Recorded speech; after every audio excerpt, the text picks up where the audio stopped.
Going on, everybody? How we doing out there? Welcome back to Rust Belt Rundown. It is Monday, September 22nd, and boy, we have a lot to get into. Not even going to tease him up, just bringing him right in. Paul Adamczak with me here tonight again, as always. Week 3, Show 3. Paulie, how you doing after a great weekend of football?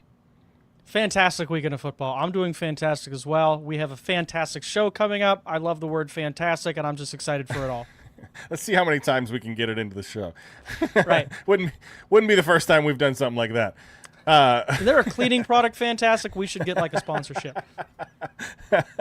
Oh, man. Great show lined up for you guys today. We are obviously going to hit into some NFL news. We are going to cover in 30 minutes the Bills, the Browns, and the Steelers in a recap. And the reason we're kind of getting through it in 30 is because we have friend of the show, T. Frank Carr from Blue White Illustrated, joining us for the latter half of the show. And what we want to do is a little fun with some college quarterbacks. We're going to preview. I think there's a big game in Happy Valley coming this weekend. At least ESPN thinks so. We'll do a little preview with T. Frank later on as well. Paul, we're notorious for going over. Do you think we can make it tonight? I'm leaning on the over. I'm not a big better guy, but I'm hitting the over tonight. Let's see how it goes. I could talk to T. Frank all night, and we have no guidelines, so this is going to be fun. Well, and it used to be easy because, when you and T. Frank would go off, I couldn't get a word in. And sooner or later, we had to get to a commercial break on the old right. On the old FCC guidelines, right? Yeah. We I don't have those anymore. here. Yeah. I don't have those to save me, so I'm going to have to just mute your mics like old around the horn style. I like that. Yep. I like that idea. There you go. They were onto something. All right. Well, hey, let's jump into some news before we get into – let's jump into some news. Okay. All right. Major shakeup around the league, and I'm not talking about your sorry, that music came in hot. I couldn't find it to turn it down. You can't turn down Sam Spence. The news was excited. I wish I could get. I need to work on that. How do I get the licensing for the NFL Films music? That's a good point. But anyway, major injuries shake the league, and I hate this part of football, but it is something that happens every year. Worst part of the game, and not even just because I'm a fantasy head, but mostly because it shakes up the season. It shakes up the teams, and there's nothing you can do about it. So let me run down through these couple injuries, and we'll kind of unpack these. First, Najee Harris, Chargers, out for the season with a torn Achilles. Yeah. Guy was an Iron Man in Pittsburgh. Heads to L.A., loses an eye, loses an Achilles. That's a tough one. He's down for the season. I think the one that's maybe a little close to home is James Conner from the Arizona Cardinals. He is going to miss the rest of the season after needing ankle surgery. And it's weird how they say out indefinitely. We'll maybe circle back to that one. But McDowell Trojan looking like it's going to be a tough road back. Is it confirmed season? It's done It's for? still out indefinitely. I've heard. Okay. I saw Schefter say this morning that it was still out indefinitely, but it kind of has that that Chris Godwin feeling of last year. Okay. Oh yes, as of an hour ago, Ian Rappaport, Coach Jonathan Gannon confirms that James Conner will have surgery and is done for the season. So okay.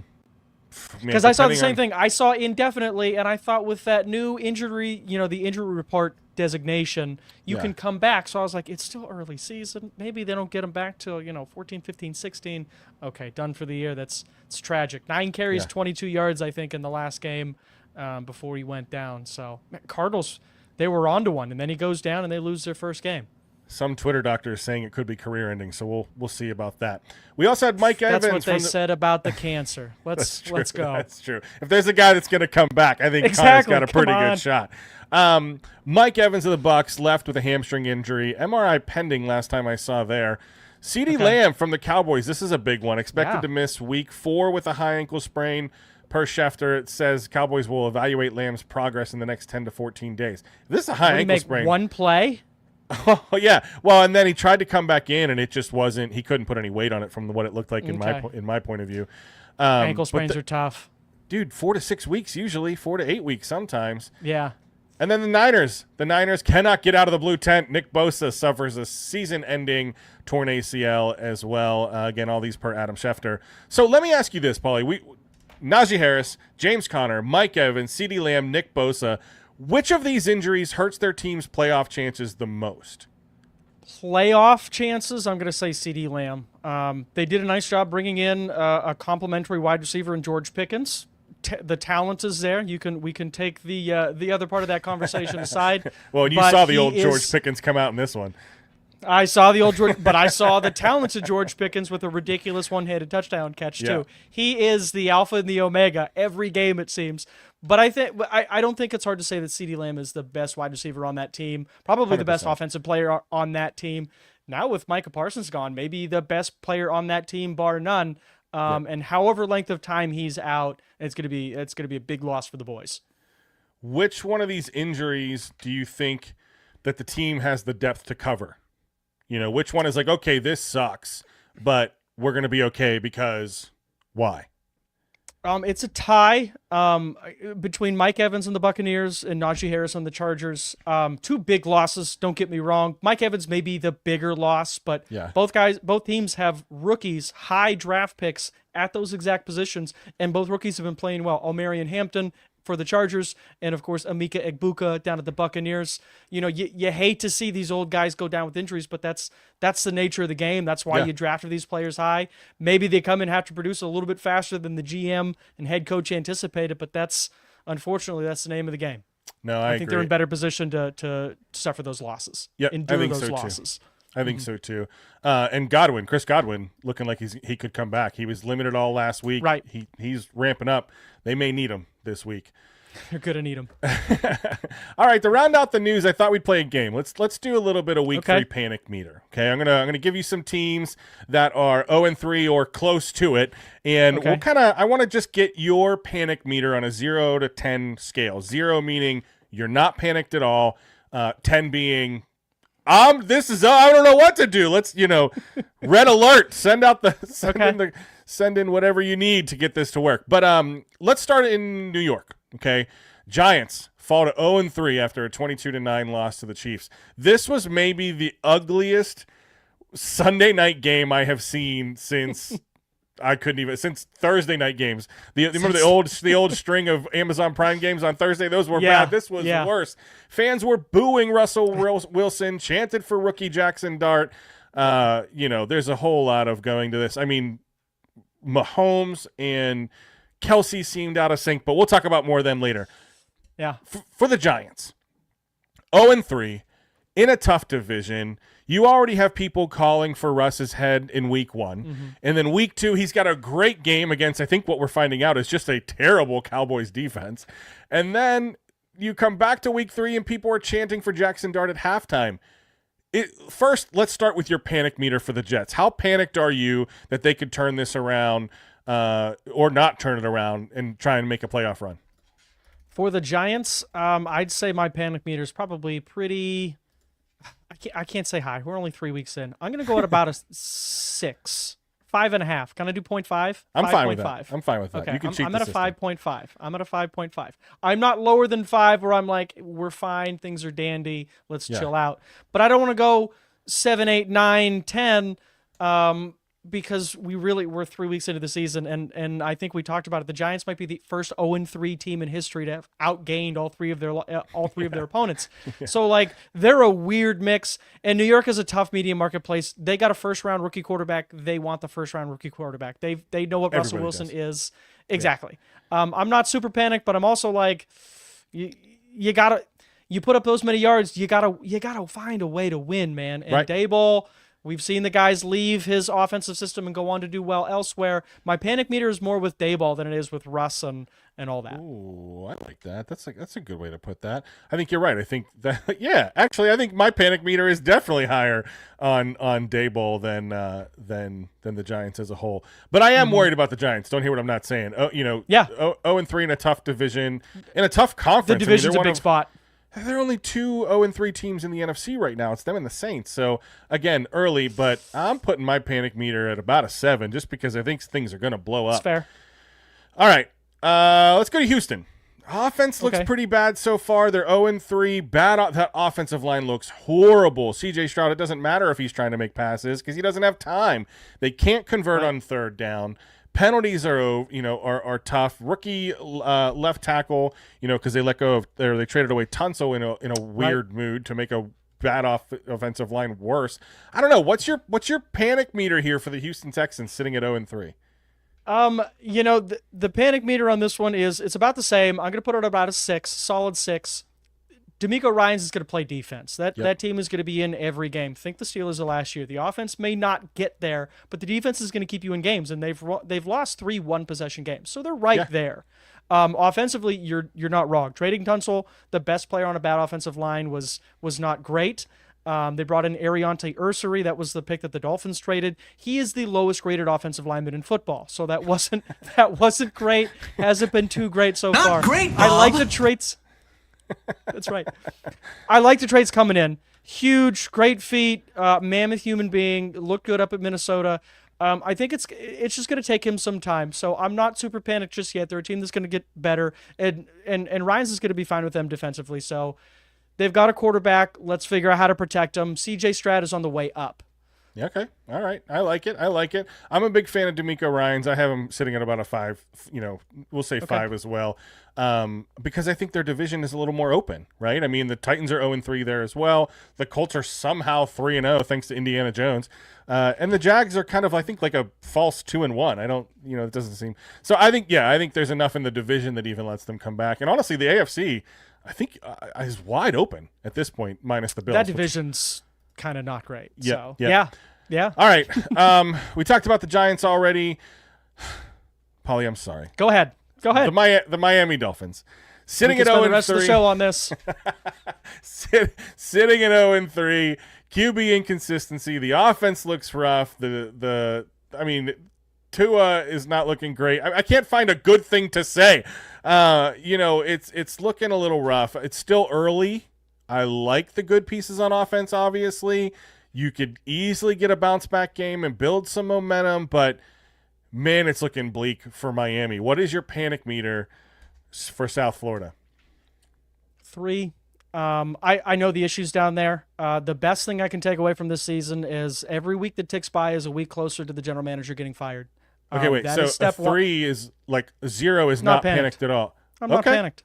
Okay. They're a talented team, but they have – listen, the talent is there. The defense is trash, absolute trash. Sure. But again, I know this team too closely. I know why. I'm not going to get on my soapbox. It's poor roster construction, and they're playing with season ticket holders in the secondary on the right side of the offensive line. Just poor team building. If you could let that guy stand up straight and maybe get a stop they get a stop out every 3 weeks.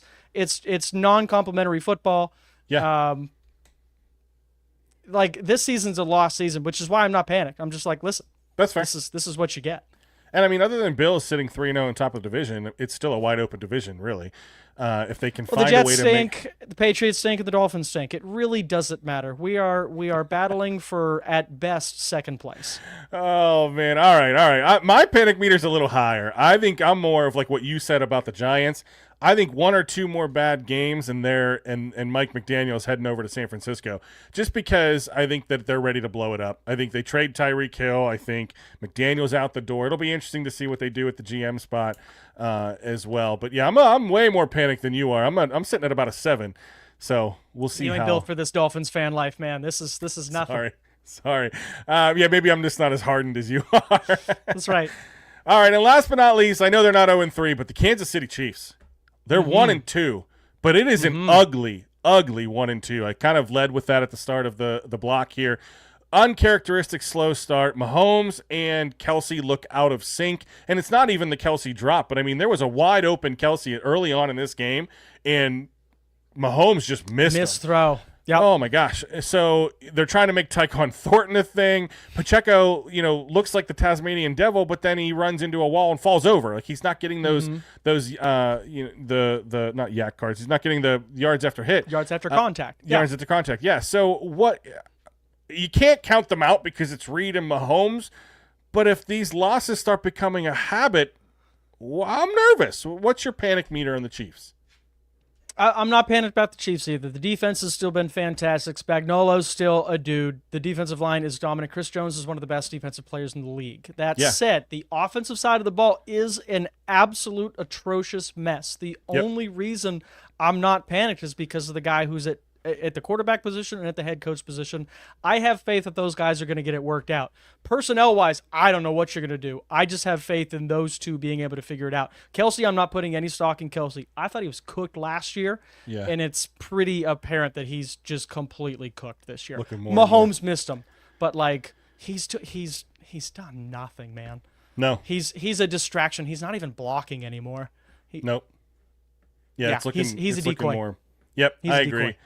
I agree. I'm probably sitting at about a 6.5 on this one. I think that they're in a tough division. The Chargers are looking like they're ready to roll, and they just look out of sync. Everybody keeps saying, "Oh, well, when Worthy and Rice come back, we're gonna give the offense back." I don't know that you are. I mean, you have fine receivers on the team right now, and it's still looking a little rough. So, I don't know. I'm a little worried. But hey, like we said, we're already trying to condense down our NFL news, and we're already way over time. So, without further ado, that's kind of it for the news. Kind of a slow week in week 3. I think the theme for this week for me was resilience, and that'll show. I like that. That'll show as we get in here into our Rust Belt teams as well. So, let's transition. Let's go ahead and get into our first Rust Belt team here, and I want to let's start with the Browns today because I think that was the biggest game.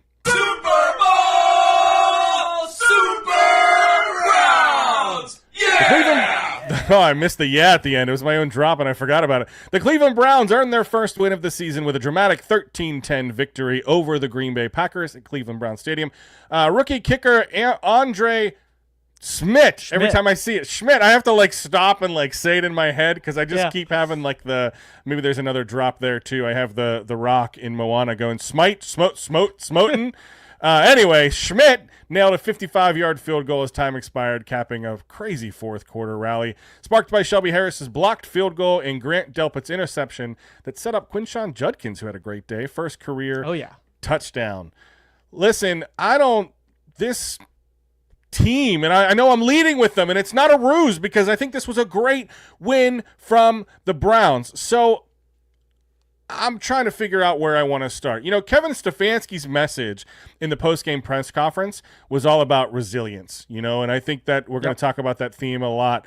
Do you see this win as a building block for a playoff run or just a lucky break in week 3? I don't know about playoff run, but I also don't want to call it a lucky break. Cleveland is a tough team. Defensively, like I said, they can play with anyone. And I told you before the show, I said I watched most of this game and missed all the points because Pittsburgh, New England was 14-14, so I switched over to that one. I was doing the same. The Browns were very ugly offensively. Outside of Judkins, who's going to be a monster, they looked lost. Yeah. Defensively, though, they're gonna stay in games, and this is gonna be the theme all year. I don't think this sparks a playoff run, but I don't think it was lucky either. The Browns were a trap game. The Packers absolutely fell for the trap game, and Parsons basically said as much after the game.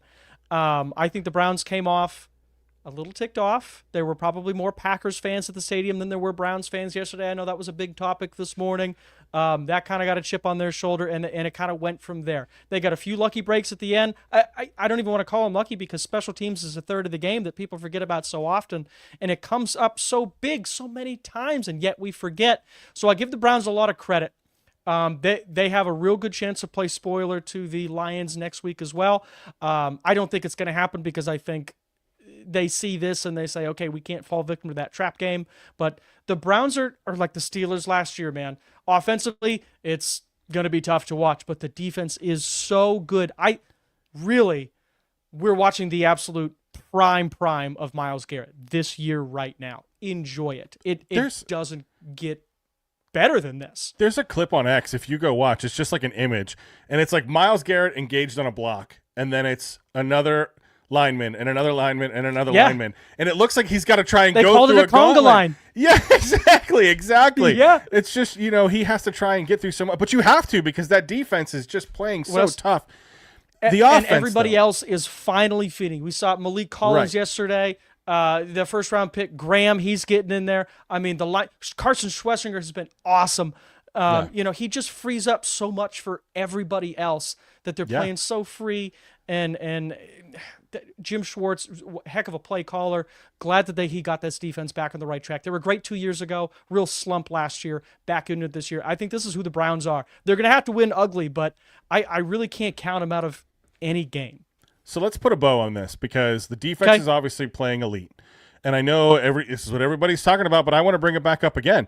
Flacco, are you ready to move on yet? I was ready to move on last week, and I know you weren't ready yet, so I'm going to ask you every week until it happens. Are you ready to move on? Judkins look great. You need to support that run game. I know that. I'm just not there yet. He's bad, but I'm just not there yet, man. I'm really not. Well, I'm sorry. That's all right. All right. Third round pick in week 4, coming off a big win. I don't like against the Detroit Lions. Sorry, dude. Browns fans, let them know. It's time to move. Time to move. Let me know. Drop it in the comments. We'll pull it up on the show. I'm not saying the grass is always greener, right? We've seen it be much worse, but I think you just need a spark. I think you just need to go to Dylan Gabriel, see what you have. Dion came out and said today, Shador will start by the end of the year. Well, yeah, I hope you would say that. It's your son. So we'll see. But yeah, Judkins, man. Judkins looks like the real deal. Yep. All right, let's switch over. Let's head down to, let's go to Pennsylvania, and let's recap the old Steelers game.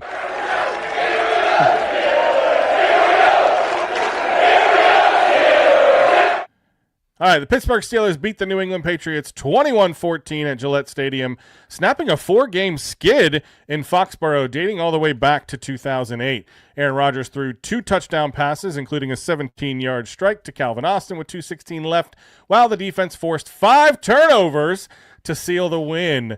This game... Yeah, I said Sunday night was an ugly game. This game, the Steelers just wanted to – the offense kept trying to give it to New England and saying, here, take it. Yeah, I mean, we'll take the ball from you. But, yeah, you take it. No, you take it. No, you take it. No, you take it. It's a great story. Rodgers climbs the history books with his touchdown to DK Metcalf in the second quarter. Two beautiful touchdown passes from Rodgers in that game. Oh, that over the shoulder to Calvin Austin? Oh, yeah. Classic. Throwback Rodgers. Right. So Rodgers is now 4th on the list for NFL all-time passing touchdowns at 5'10". He moved the ball well in this game. Is he capable of elevating the Steelers team into more true AFC contention, or did the defense really carry the load? This is the first time we've seen them carry the load all season. I think it's going to have to be Rodgers. That defense did not impress me. I sat in this chair last week and told you how bad the Patriots were, and you saw it, man. They were not good. The Steelers, also, not great. You had the Jabrill Peppers revenge game, and that's fantastic. I love watching that. I wanted that Peppers defense over is Watt scaring me, draft. man. Did you? I did. I really did. Interesting. All right. I wanted Watt over Charles Harris, but that's another soapbox I don't need to climb on tonight. What was I saying? Oh, well, it's gonna have to be Rodgers. It's gonna have to be Rodgers. The defense scares me. Watt finally got a sack. Hooray! This is what $45 million sack right there. But they need to turn it on and turn it on quick. Peppers is not going to be your hero every week. I mean, the offense still only managed 203 yards. You know, it's like the Steelers cannot put it all together, right? The offense looks great in week 1. Nobody looks great in week 2. Defense looks great in week 3. If you could put that good offense and that defense together in a game, they could be frisky in what looks like a weaker AFC this year. But, man, I'm watching this game like, how in the world are they still in it? And the defense kept them in it, right? Yeah. I started Ramondre. It's my fault. I started Ramondre Stevenson in fantasy this week, so he gets 2 fumbles and benched. So that's my fault, Pats fans. I'm sorry. But they got to go to Dublin next Sunday facing a red-hot Carson Wentz. Who saw that coming? Wentz versus Rodgers in Dublin. But I don't know. We'll see how resilient these Steelers can be. Did they arrive? Is this what Tomlin foresees them to be with a turnover-faced defense and a tough offense? I guess we'll see. I'm not really sure. Let's see him again. That Vikings defense is going to be something else. That's going to be something I want to look forward to. All right. Let's go all the way back to Thursday. So we're not going to spend a whole lot of time on this one, but let's check in on the Bills. Let's go, Buffalo. All right, the Buffalo Bills stayed perfect at 3-0 with a 31-21 win over the Miami Dolphins at Highmark Stadium. Josh Allen threw 3 touchdown passes. James Cook rushed for 108 yards and a score. Linebacker Terrell Bernard steered it with a late interception of Tua Tagovailoa. Miami fell to 0-3. We talked about that earlier, despite moving the ball well, undone by their own mistakes, including a roughing the punter penalty that extended Buffalo's decisive drive. Let's start with James Cook, though, because everyone said he's not worth the contract. He cannot keep up that touchdown pace that he had last year. And he said, hold my table. I'm coming back out. James Cook has now scored in 7 straight games and leads the league in rushing touchdowns. Is he the star that Buffalo needs to balance out Josh Allen? He certainly has been, and I'm eating my words on that because I was one of the people who said he didn't deserve that contract. I think he asked for $15 million and got 12, so I think we were partially right, but he's earning every bit of that $12 million, man. He's been a threat, not only running the ball, but out of the backfield, catching the ball, being a nice just safety valve for Josh Allen. So I think he's done a great job. I hope he's able to keep it up because, yes, he is absolutely what the Buffalo Bills needed. Somebody who can take the pressure of running the ball off of Josh Allen. I know Joe Brady loves it. Yeah. I mean, and Josh Allen still looked great in this game. You know, it's fantastic. What was it? 22 of 28 for 213 and 3 touchdowns. And people will look at that and go like, oh, he only threw for 213. And he made it look so easy. So here's my question, because that's where I'm going. Allen looked surgical against Miami. And you even go back the week before, he didn't have to be the Superman, right? He doesn't have to be the person that just has to carry this team to a win. He can rely on James Cook. He can rely a little bit on that defense. So I think you got to be excited as a Bills fan. And Allen, looking as he is, he's not playing to win. He's playing how he has to win, right? Like in Miami, he looks surgical. You could say, oh, that's a down game. The dude still threw for 3 touchdowns. Yeah. Is this dominance about Allen? Is this his progression of the game? I think I'll ask you, are we seeing a different Josh Allen this year? I think we're just seeing the best iteration of him because he's throwing the ball with poise, anticipation, touch, accuracy. We know he has the cannon for an arm. I think it's the evolution of the offense. I think we've seen, as we just mentioned, James Cook really coming into his own.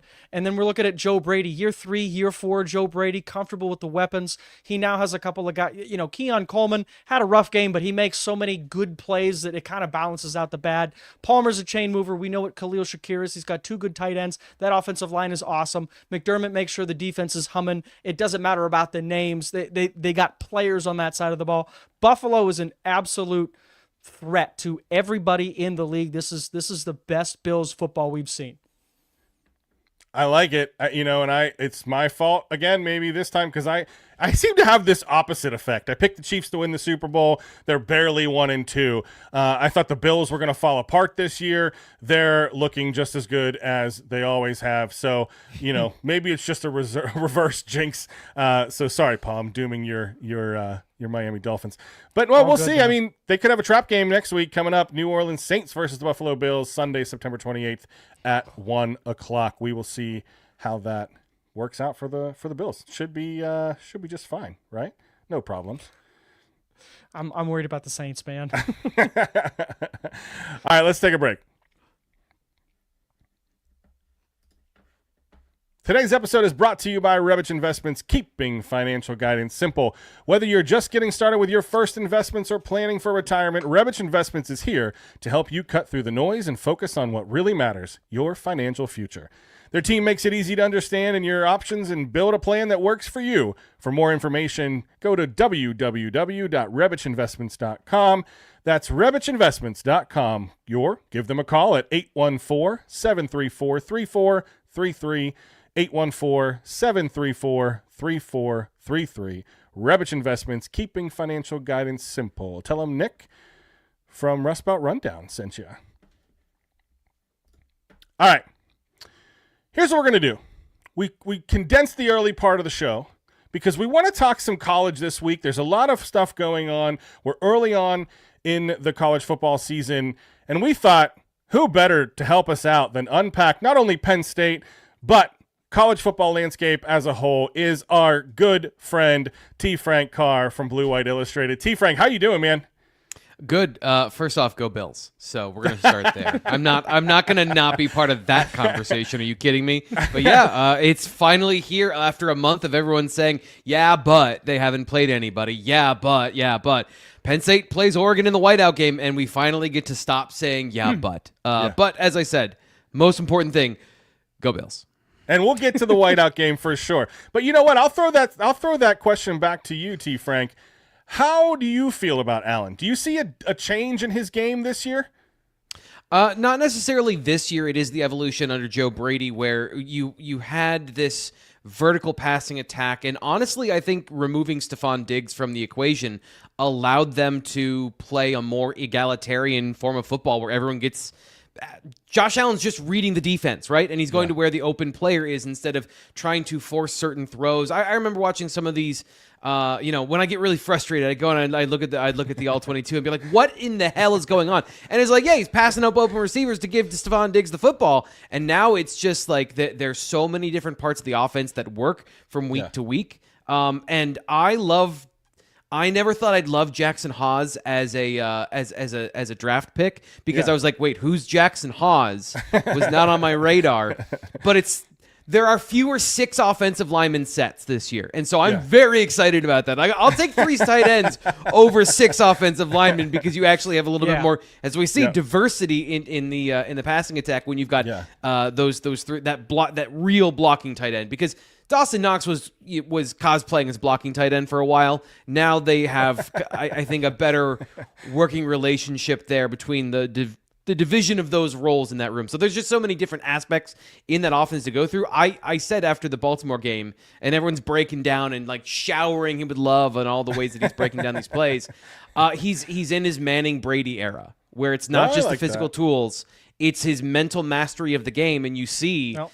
That there is this combination of his skills, his physical abilities. He's 99 on Madden and everything now. Like that's really what it is. Like it's 8 years in. You send him through the playoffs. They haven't won the Super Bowl, but like he's at 99 on all these from his anticipation, his awareness, everything. And I never thought I'd be here as a human being, like seeing that with my team. It's the best. It's great. I love it so much. It's a great time to be a Bills fan. We had my wife's 20-year high school reunion over the weekend, and I met a Bills fan there, and it was great because we were like one of only 2 spouses that went to this, so we knew nobody. So him and I kind of paired up, and we were watching football and found out he was a Bills fan. So we had a great conversation, and he's like, "Listen, we went through a lot of bad. Absolutely, I paid a lot in advance for this. Absolutely." Browns fans still waiting for that payoff. Hey, man, it's going to be amazing. All right, let's switch over to some Campus Corner.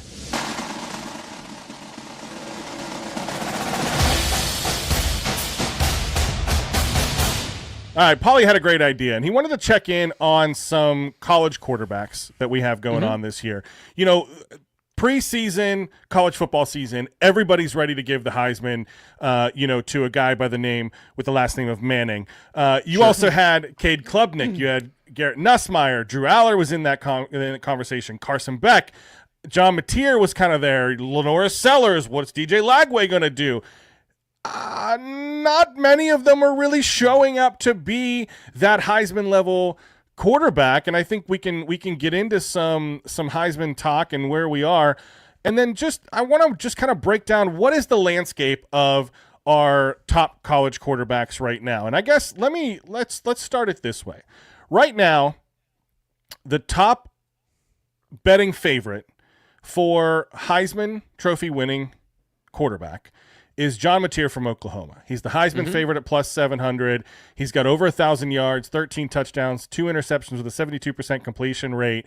Does he come to the top of your list?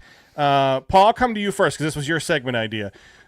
Does Mateer come to the top of your list as best quarterbacks in college football right now? So when we talked earlier, I said we could break it down. We'll rank like preseason and then kind of right now, and then we can project ahead and see like who at the end of the year do we think will be that guy. for right now, top quarterbacks of the country, John Mateer, number one. He's playing like the guy. 10 straight games with both a pass and a rush touchdown going back to last year. Just carried Oklahoma past Auburn. Decisive on the zone read, the boot game. He protects the football. An arrow up quarterback contender for the number one spot right now. Absolutely, for sure. Okay, all right. I like it. T. Frank, let's do this draft style. Paul got the first pick. He took John Mateer as his number one quarterback in college football right now.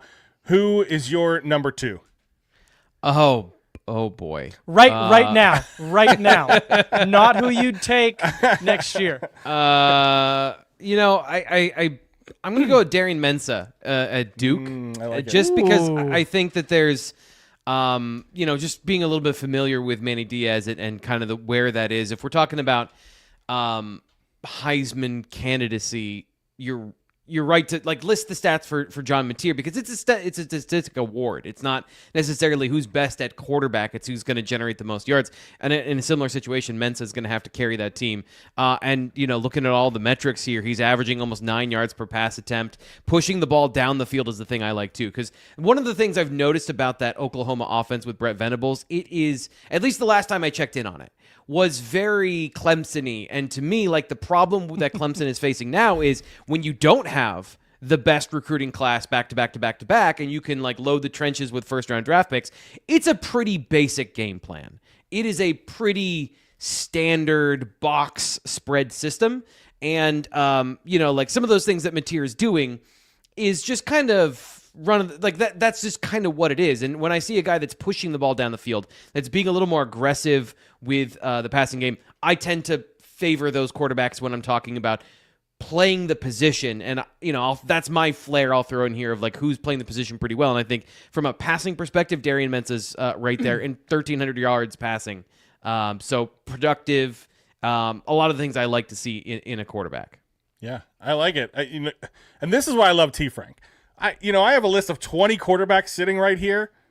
He wasn't one of them. Never had him on my list. That's why I love T. Frank, man. There's nobody that grinds better than this guy, and really pulling. Because now I'm convinced. Now I'm like, yeah, I need to go. I'm gonna go tape dog this guy because I'm not even watching. And of course I'm watching. And this is, Paul mentioned this off the air as well, is because we have potentially two Rust Belt teams in the Browns and the Steelers who could be drafting, both looking for a new quarterback coming up in the draft. So we want to make sure we're doing our homework here. All right, Paulie, we're coming back to you. Third best quarterback in college football right now. Loaded list, absolutely loaded list, and I'm going to go with the Baylor guy, the 6'4" gunslinger, Sawyer Robinson. Great numbers last year, threw 28 touchdowns. Raw box score king, as T. Frank just said. Currently the national passing leader. Tape shows improved footwork, willingness to work down the middle. The decision-making is what we're looking at, but he's got prototypical NFL arm, prototypical NFL size. He had statistical production last year, and he's looking to up that this year. I think this is a legitimate, he's in a great system down there in Baylor. They're putting up the numbers. If he keeps the numbers going, he gets a nice bowl game. He comes out in the Senior Bowl, looks good, has a good draft process. This is a guy who I could really see flying up boards, and he's playing the best football in the nation right now. Nobody's threw for more yards than Sawyer Robertson, the senior. I got him at about 18, 19, so he's got to fly up my board here pretty soon. You guys convinced me. I gotta go back and look again. Oh my gosh, I haven't done my draft prep yet. I'm out of dynasty fantasy football, and I'm into my keeper league, so maybe I got to get back my dynasty brain back on. All right, T. Frank, back to you. Number 4 quarterback right now in college football.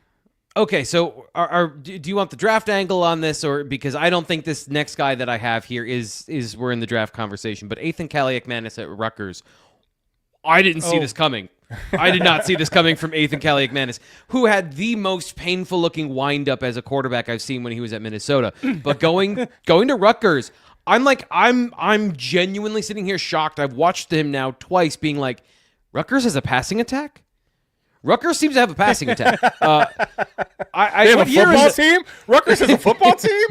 They finally, 200 years later, found the forward pass. I don't know. It's amazing. They really stand behind that first college football game. Yeah, and Kirk Ciarrocca, former Penn State offensive coordinator here for 14 minutes during COVID, has really reshaped what Rutgers is as an offense, and I really dig what they're doing. He was a guy that at Minnesota was two tight ends, run the football 14 times, play, take the air out of the football, but then splash in explosive plays with RPOs, throwing it down the field.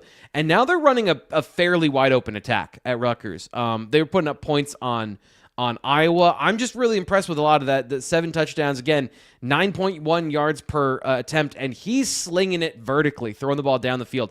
Yeah. I don't think he's a draftable quarterback because of that throwing motion, but everything else, I mean, he's got the size. I think he moves fairly well. He reminds me of Carson Wentz in certain ways, like just kind of a big, awkward robot, but he's got all of the actual physical tools you would want. And, and so, like, Wentz was a better athlete. I think he moved a little bit better than Cali McManus. But there's just, there's certain similarities to, like, early in his career, I felt like it was super robotic, and I'm wildly impressed with where he's gone in his career. And, there's a lot of passing in the Big Ten now at this point, which is some of the schools you wouldn't expect. And that's the one, I guess, that I've seen who I think that, again, I don't know about the NFL future, but right now I think he's playing really well, especially as a passer and as a senior, something you want to see in that progression. All right, I'll round us out, pick 5, and I got to go find somebody that won out better in the Nico Iamaleava holdout, whatever you want to call it, than Joey Aguilar.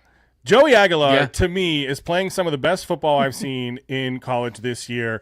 Over 1,100 yards, 12 touchdowns through 4 games. Looked great against Georgia. That game, that may have been top 5 college football games I've ever watched. It was a lot of fun, back and forth game. He's sneaky good. Great year last year at Appalachian State.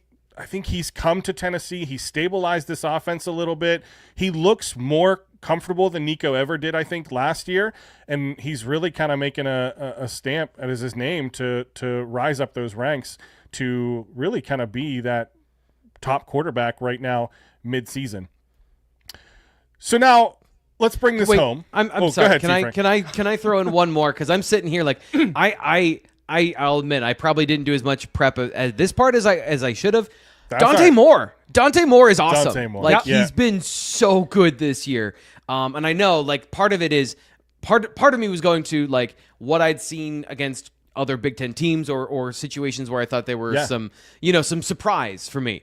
But Dante Moore has been as advertised, and maybe not against some of the best competition, but the profile for him as an all-around passer, scrambler, can do all the things outside the pocket, within the pocket.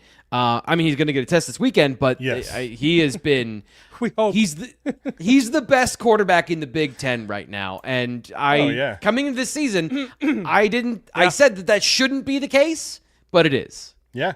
Oh, yeah. Any of those, I mean, find his name on any of those preseason websites, and you won't. I mean, and if they do, they went back and edited them because, you weren't expecting much from the redshirt sophomore coming out of this year.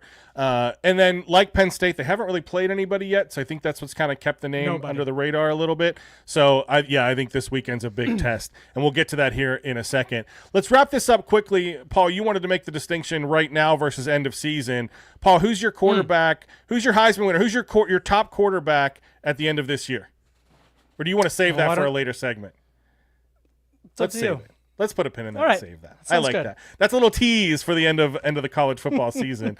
Because, let's be honest, we're already sitting at 45 minutes. We got 15 minutes until Monday Night Football kicks off. There's no way we can preview this Penn State-Oregon game in any less than 15 minutes with the three of us. So, let's save our end of season top quarterbacks as we get in. But notice, like, nobody really mentioned the big ones. Carson Beck, Nussmeier, Arch Manning. I just think needs more time. I'm not ready to bury him. Sellers, man, I had high. That's another one that I doomed. I picked University of South Carolina. Nobody said Drew Aller.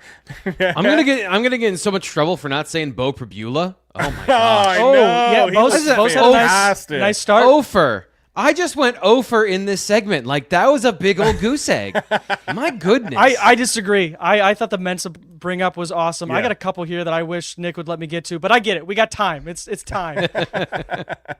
We'll save them. We'll save them for sure. Talon Green. That's all. Okay. You just just listen. Word vomit. Get it out. Go ahead. Yeah. Give me your list. Trinidad Chimbliss. Okay. All right. Right. Tommy Castellanos and Fernando Mendoza. Go ahead. Yeah, but Castellanos is more of a. I mean, I like Florida State this year too. But he's a running back at the quarterback position. All right. See, this is what happens. We got a big game coming up in Happy Valley this weekend that we need to talk about. Number 3, Penn State will host number 6, Oregon, in a primetime showdown Saturday night at Beaver Stadium. The first whiteout game of the season is also the Big Ten opener for both teams, which ESPN's College Game Day says, hey, we'll be there. Penn State is a slight favorite. The defense is only giving up 5.7 points per game, but Oregon counters with one of the nation's most explosive offenses, averaging over 50 points. This is going to be a huge test for both teams to see which is legit, because neither one has really faced a lot of competition so far this year. So this is their first Big Ten game.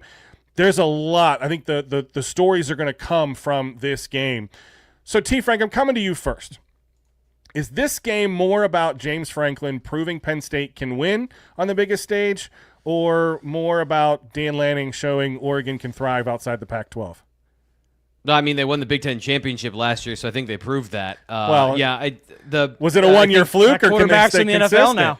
Right, exactly. Yeah. No, I here's the thing: is I think Oregon is a machine. I think they're going to be the new Michigan in terms of competing year in and year out with Ohio State, just because of the way they're aggressively attacking team building each year and their ability. They pulled guys from McDonough, which is one of Penn State's feeder schools.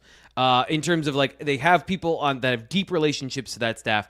A borderline 5-star corner, Brandon Finney, was a Penn State player. He was gonna be at Penn State until he goes to Oregon, and suddenly he's starting for the Oregon Ducks in this game. So, like, they're able to go anywhere they want, and they're able to get any recruit they want and bring them in. Another guy that I think is a freak, Zaire Addison from Florida. He's a tackle that ran the 100-meter dash. So, like, this is a team that is, an offensive tackle that ran a 100-meter dash and didn't look ridiculous doing it. That's the kind of, like, what they're building with their infrastructure, and they've been aggressive in the portal to go and try and build up parts of their offense and defense each year.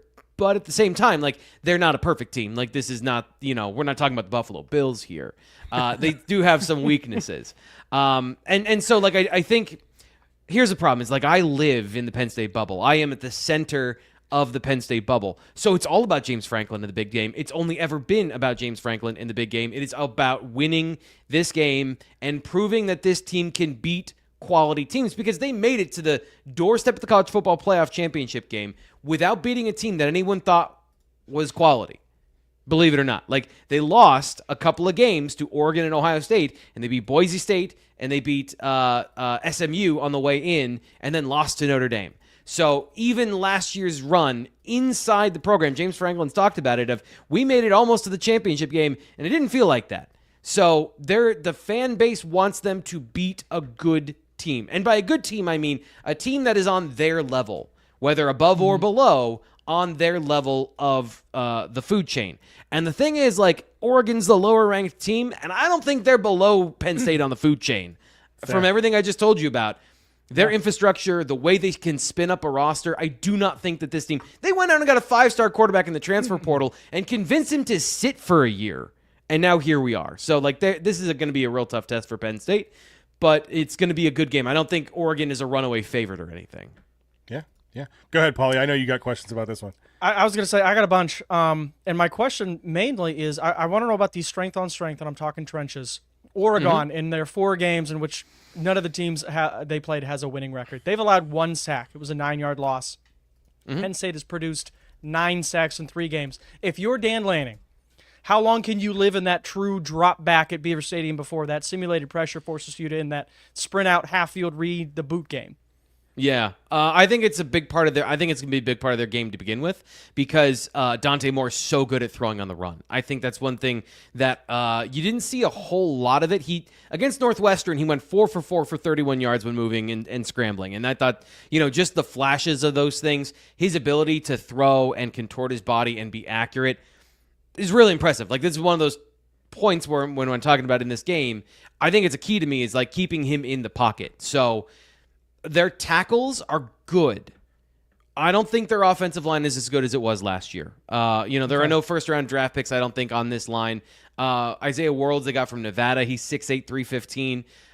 He's an interesting built guy. He's kind of like narrow from the waist down. I don't think he's super powerful, but he's explosive, so he moves really well and he can generate power. But Penn State's not Northwestern. Like, they have guys that have size and strength as well. And their right tackle, I think, might be the more polished of the two, but there's still areas where you can beat him. I think he drops his back foot, he opens up the corner a little bit, but they haven't really been tested in that area. To me, it's you can't abandon your rush lane. So they're going to have a good cage around the pocket and get internal pressure, which Penn State has struggled to get internal pressure. They have not had, since Kevin Givens in like 2016 or 2017, they haven't had a really strong push for the middle with a defensive tackle. We got to see that from Zane Durant, I think, in this game. I think that's a big thing, whether it's from a schemed pressure up the middle, whether it's stunts and twists, or somebody wins a one-on-one and actually gets to the quarterback and creates that havoc. I think that's a big thing. And then the wild card, everyone loves Chaz Coleman. How does he play against people who are his level of talent? And he is so talented, but this is a big boy football game. How much does he play? Yeah. How do they use him? And how does he hold up against some of those teams that can run the ball and can put you in situations maybe you haven't been in yet as a true freshman? Well, big Oregon boy football. Has lived in those. Go ahead. Go ahead. Yes, I'm no, sorry. go ahead, Paulie. Go ahead. You got it. I was just going to say Oregon has lived off that inside zone duo through the first part of the season. Is Zane Durant and company going to be able to hold up, or is Penn State going to have to bring a safety into the box to basically fit that run? Yeah, if they bring a safety into the box, it's a real big problem because you've got to keep a lid on this team. And James Franklin talked about it today in his press conference, which you can go watch the full thing over on the Blue White Illustrated YouTube channel once you're done here. Because forget Monday Night Football, like we're talking, this is where it's actually at. It's the game of the week, man. That's counter programming to us over here on the internet. I'll fill you in. Lions up 7-0 over Baltimore. Good, go. That's all you need. So they need to control the line of scrimmage with their defensive line, and this is where I think it's really interesting. I want to see how they play this because early in the season they were asking those defensive tackles to play a lot of double teams, hold the point of attack. Mm-hmm. Yeah. Zane Durant is 290. He's strong huge for 290, but not a guy that I saw even against Nevada and FIU hold the point of attack the way you want your lead dog to do that as a defensive tackle. So they're going to have to they moved him more. He was moving around. They were doing more active line stunts and games in this last game against Villanova. So what's the plan there? Because to me, that's the matchup that's going to determine all of this. If they can stop the run with just their box linebackers and the defensive line and bringing safeties from depth, which is the plan, to not move them into the box, bring them from depth, then they can play this the way that Jim Knowles played it in the Rose Bowl, where they were able to stop the run with minimal bodies and then take away that and keep a lid on all those big plays. Because the minute you start bringing a safety down in the box and you start creating one-on-ones even in zone situations, that's the minute they can start throwing the ball over your head. And 100%. I think Penn State has enough speed on the outside, but it's not about on the outside. It's about everywhere on the field. Oregon's going to test you with speed because they are loaded with athletes. And so Penn State has to control one area of the game with minimal resources to dictate to the other area so they don't get into a track meet. Yeah. No, I think that's fair. DeCorian Moore, is he healthy? I believe so. Okay. I heard about a lower body issue last week. I wasn't sure if you'd heard anything. He played in the game that I just saw. So like the last thing I saw on film was he was playing in the game. So I haven't checked up on that just yet. That would be massive. That would be absolutely massive if he was not available. Holy cow. Yeah. Okay. T. Frank's going to check his notes as soon as we get out of here. Yeah. Double check that one for me in Texas. Yeah, I saw him catching like a back shoulder fade, and I'm like, now you're telling me he might be injured. And I was like, oh, wow.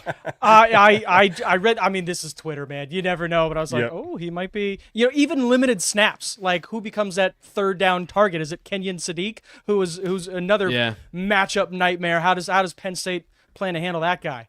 6'6", 6'7", tight end. Yeah. So the way I phrase this is I think Penn State can handle most of their speed most of the time. Tony Rojas runs a 4.3. Zakee Wheatley's gotten better and more athletic in his senior season. I think he can be able to handle that, especially if he's not playing nose-to-nose press man coverage, which I don't think they're going to do. The question is, like, when he gets up against Dom DeLuca or Amari Campbell, or maybe we haven't seen King Mack, who we are presuming is going to be the starting safety next to Zakee Wheatley, who's 5'9". There's a way Oregon can get matchups that are favorable with their shifts and their motions, and Penn State has to find a way to make sure that those guys don't get exposed, whatever their weakness might be. That's the area that I think Penn State is the chess match in the secondary is what you just talked about, whether it's Kenyon Sadiq, whether it's Gary Bryant Jr., some of their other athletes down the list from Decory and Moore. Do those guys end up hurting you because you've taken your best players and you've allocated them to Oregon's top offensive talent? And so, like, just it's just speed everywhere. It's crazy the amount of athletes they have. Well, hey, let's round out the conversation talking about the quarterback duel. You already talked about Oregon's Dante Moore and how he's been just better than most people would have expected at this point in the season. Drew Aller was also in those preseason conversations. I mean, I think he's been, in my opinion, he's been efficient, maybe not looking like that top draft quarterback that I think people wanted to see coming into this next year. But he's got 626 yards, 4 touchdowns, only 1 interception, 65% passing completion. He's playing well. It's not like he's playing bad, but I don't know. Where do you see this quarterback duel going in this game? Oh, here we go. I mean, it's been frustrating to watch because I don't think he's been playing poorly, but they have been doing some things that I think are interesting. So James Franklin admitted, like, we have been working on some stuff in the first 3 games. They have been emphasizing specifically getting his timing and chemistry down with their top 3 transfer receivers: Kyron Hudson, Jabrill Peppers, and I almost want to say Dante Moore again, Devontae Ross. It's caught between Devontae Ross, and I almost said Devontae Adams. I have a problem with that of just being like, no, the guy that I've been saying for 10 years, Devontae Ross. The problem has been, I think, that they've also, in concert with that, been trying to work on the deep ball, which has been an area, I think, a struggle for this team, and they want to be more explosive in the passing game. And Devontae Ross has struggled a little bit. He came off an injury in the summer. Wasn't anything that was going to hold him out for the season, but they didn't know that they were going to have him in the first month of the year, and he was able to get back sooner, but he's clearly rusty. There's some miscommunication issues between him and Aller of him running the wrong route, and Aller overthrowing him. And by the way, I had to go through and do actual journalism and go and find other routes and find the exact play and see how somebody ran the route last year. And it's like, okay, no, it was very clearly that the receiver ran the wrong route, which makes sense given the senior quarterback has never overthrown a player in his career, and suddenly he does that. Anyway, I digress. The passing game has been in fits and starts. It has been good in certain places, but here's another thing. 42% of Drew Aller's completions so far this year, of attempts, have been to essentially just 2 routes. So they have been working on certain aspects of the passing game. Tight ends and running backs have taken a back seat because those guys have worked with Aller for a while now. What is the actual plan? Because I can sit here and tell you all the things I've seen on film. They haven't really thrown to the running backs. I think the running back carry distribution, whether they admit it or not publicly, has been to get Nick Singleton going, and that's been a struggle. Katron Allen has come in and been everything everybody wants him to be. Yeah. So we haven't seen the fastball from this offense overall, let alone Drew Aller. Yeah. So what does it look like when they're not just working on timing routes and they're not just working on the deep ball? What does this offense look like when they are scheming to win the game and not work on their passing attack with their top 3 receivers? And that has been part of the problem, both good and bad for Aller, is because I feel like he's had more opportunities to be that first-round draft pick, to throw the ball and have 1,300 yards, and they keep missing, and that's not good. Yeah. And so whether it's his fault, whether it's the receiver's fault, one point a receiver got pushed out of bounds and he threw the ball to him on a jump ball, and it's just like there are these clunky parts of the offense that are kind of, for Penn State fans, frustrating, and a certain level, I think, embarrassing for Penn State fans, where coming in as the number 2 team in the nation, and the offense looks mostly the same from last year and just out of rhythm, as James Franklin put it. They're just not in rhythm. They've got to find a rhythm game plan here to get all the pieces going, because they have the pieces to win this game. There's no question they have the pieces to win this game. It's interesting how they almost treat them like a preseason game. That's where I was going, Nick. Do you think it was a bit of a mistake for Penn State not really trying to get in a rhythm more in those first 3 games, instead of, juxtaposing that to hey, we want to work on what we want to work on, so we're good at these things? Do you think they waited too long, or that they tried to and they didn't get in it? It all matters what happens on Saturday, because if that work proves fruitful, then yes, it was the best plan possible.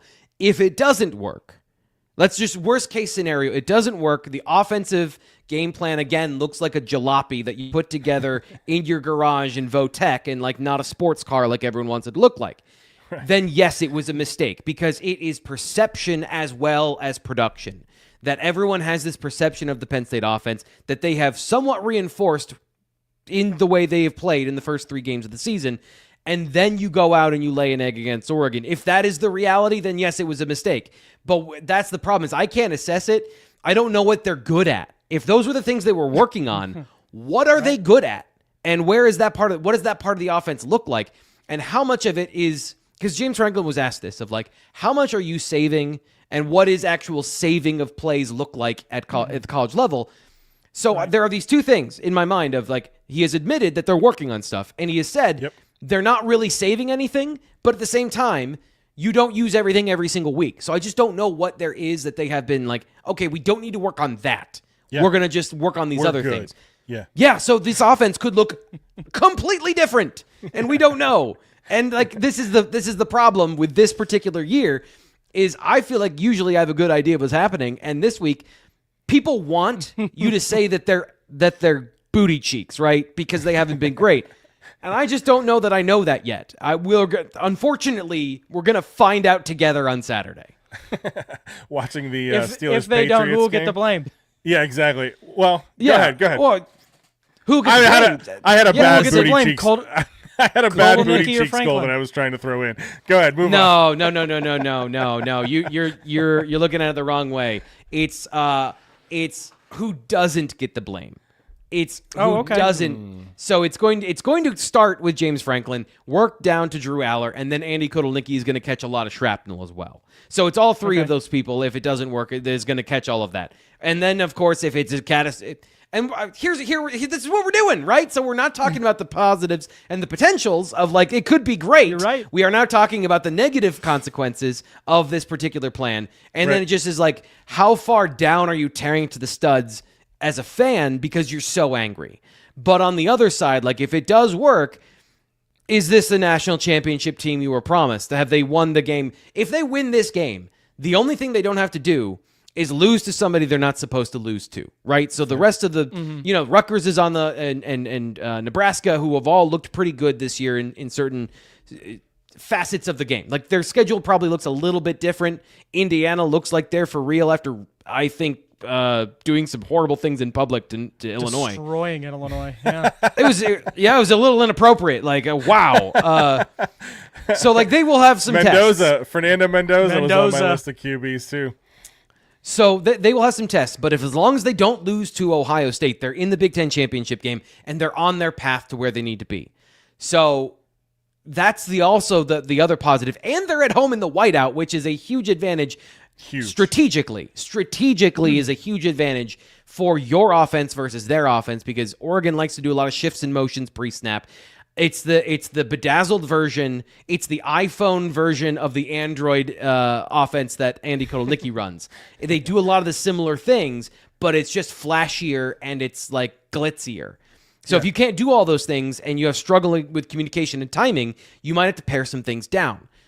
These are all the chess pieces that are on the board for this particular game, and it's super high stakes. Like it is very high stakes but here's the other thing, and I'm sorry, I know I'm going on and on and on. That's why we love you. Go.